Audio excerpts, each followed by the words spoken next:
avec le temps, la naissance des enfants, c'est pas toujours évident de maintenir la flamme dans son couple. Pourtant, nous le savons tous, le sexe fait partie des piliers du mariage. Comment maintenir la flamme dans son couple? Nous allons découvrir dans cette vidéo 7 merveilleux conseils pour maintenir la flamme dans son couple. Je suis Nathalie Fosso, je suis auteure du livre Le chant de ma grand-mère, 7 secrets pour réussir votre vie de couple. Je suis également entrepreneur, maman de 4 enfants et ça fait 14 ans que mon mari et moi nous vivons ensemble. La précision vaut la peine parce que généralement on se dit mais la jeune dame là, apparemment elle vient d'arriver dans le mariage et elle croit que tout est rose. Non, ça fait 14 ans que je vis le mariage et je suis maman de 4 enfants. Donc, je parle d'un sujet que quelque part je maîtrise, n'est-ce pas? Donc, voilà, dans cette vidéo, 7 secrets, 7 astuces, 7 conseils pour maintenir la flamme dans ton couple. Sans plus tarder, nous allons passer à l'astuce numéro 1. Conseil numéro 1, sois bien dans ta peau, sois bien dans ta tête. C'est important. Et comment faire pour être bien dans sa peau, bien dans sa tête? Ça passe par des petits soins personnels. Comme je l'ai dit souvent, il faut bien prendre soin de soi pour pouvoir bien prendre soin de l'autre. Ça passe par des petits exercices physiques. C'est très important, les exercices physiques. Je sais que nous, les mamans, c'est pas toujours évident de trouver le temps pour pouvoir faire un peu de sport, mais je vous assure, mes soeurs, moi, pour faire le sport tous les matins, je dois me motiver, je dois me rappeler tout le temps que Nathalie, il ne s'agit pas d'une histoire d'amour, tu dois le faire. C'est un impératif pour moi. Donc, donne-toi cette obligation-là, cette exigence-là de prendre soin de toi parce que c'est important de se sentir bien dans sa peau, bien dans sa tête, ok? Astuce numéro 2. Garde toujours un mystère sur ta personne, ma soeur, c'est très important. Il ne faudrait pas que tu sois comme un livre ouvert, que le père sache que non, je connais tous ses faits et gestes, je connais tout ce qu'elle fait.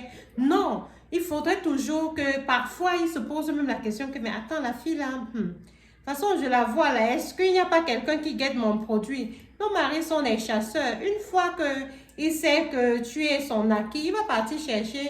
Il va aller chasser ailleurs. Donc, il faut rester toujours là, lui donner un peu de temps en temps du fil à retordre, du pain sur la planche. Donc, c'est important. Excusez-moi. Astuce numéro 3. Adaptez-vous en fonction de l'évolution de votre couple. J'allais dire c'est important parce que généralement également on nous dit il faut rester la femme qu'on a connue quand votre mari vous a rencontré. Moi par exemple, quand j'ai rencontré mon chéri, je n'utilisais pas les gels de douche, les déodorants, les parfums. Mais aujourd'hui, mon mari et moi, gel de douche, parfum, déodorant, c'est indispensable pour nous. Il faut sentir bon. Quand tu vas vers l'autre là, c'est d'abord ton parfum qui l'attire. Donc, aujourd'hui, je ne peux pas dire que comme bien que rencontrer mon mari, je n'utilisais pas les déodorants, les parfums. C'est ok, il va continuer à m'aimer parce que ma sueur, c'était son parfum. Ça ne marche plus, ça ne marche plus. Donc, si tu as également connu ton mari quand il était simple employé et qu'aujourd'hui, il est directeur, ma soeur, tu dois update absolument. Tu updates. Aujourd'hui, tu es la femme du directeur, ok? Donc, adapte-toi en fonction de l'évolution de ton couple. Astuce numéro 4, soyez créatif. Vraiment, c'est important d'être créatif. La monotonie, là, vraiment, quand la monotonie arrive dans le couple, c'est très difficile. Donc, adoptez les nouvelles positions. C'est ton mari, adopte les nouvelles positions. Change un peu. Et je sais également, quand je parle de ça, je sais également que parfois, nous-mêmes, là, ce n'est pas évident. Parce qu'avec les enfants, tu ne peux même plus vraiment, même vous livrer, vous mouvoir comme ça vous plaît. Parce qu'il ne faut pas faire les bruits. Il y a les enfants à côté. Parfois, même en pleine action, tu entends seulement la petite jolie qui vient toquer.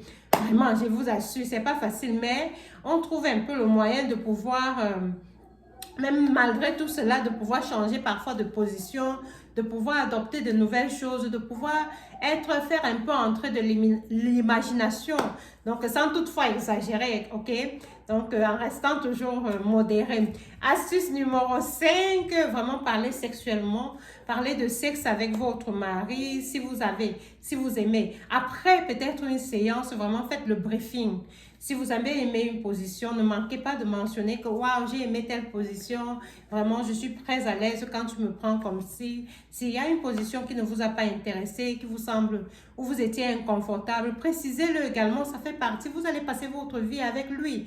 Donc, ne gardez pas ça pour vous. Pourtant, quelque part, vous ne vous sentez pas à l'aise dans cette position-là. Dites-le lui, faites-le lui savoir que ça ne vous arrange pas. Donc, astuce numéro 6, utilisez les mots doux, vraiment parler, chuchoter à l'oreille quand vous êtes en pleine action. Ça motive, ça galvanise. C'est important que pendant que quelqu'un travaille là, qu'il sente que les résultats sont visibles, il sent que vraiment ce que je fais là, ça porte les fruits.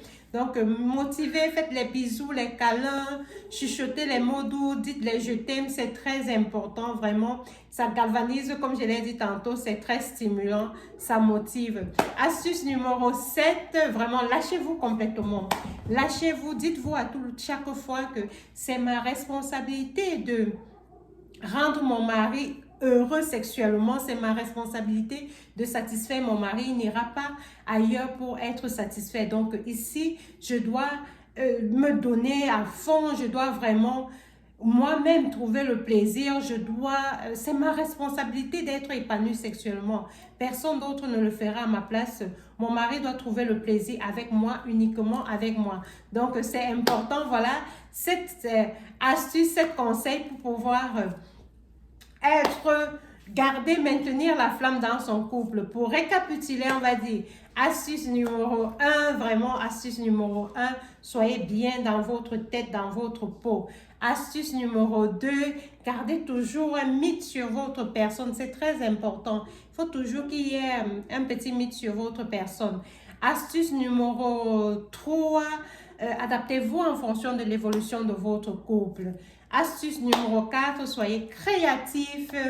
Astuce numéro 5, parlez, discutez, parlez de sexe avec votre mari. Astuce numéro 6, utilisez les mots doux, c'est très important, utilisez les mots doux. Astuce numéro 7, lâchez-vous complètement. Voilà, c'était 7 merveilleux conseils pour maintenir la flamme dans votre couple. Si vous avez aimé, n'oubliez pas de mettre le petit pouce, le petit like là, vraiment, ça ne coûte pas grand-chose. Un petit like, un petit partage, c'est très important. Et également, abonne-toi à cette page pour être notifié à chaque fois que je mettrai une nouvelle vidéo en ligne.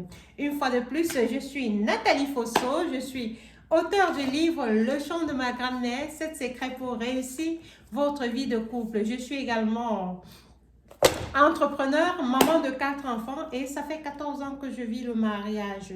Le livre est disponible sur Amazon, le lien est sur la page et également sur le site nobilitystore.com. Portez-vous bien, à la prochaine vidéo. Bisous, bye bye!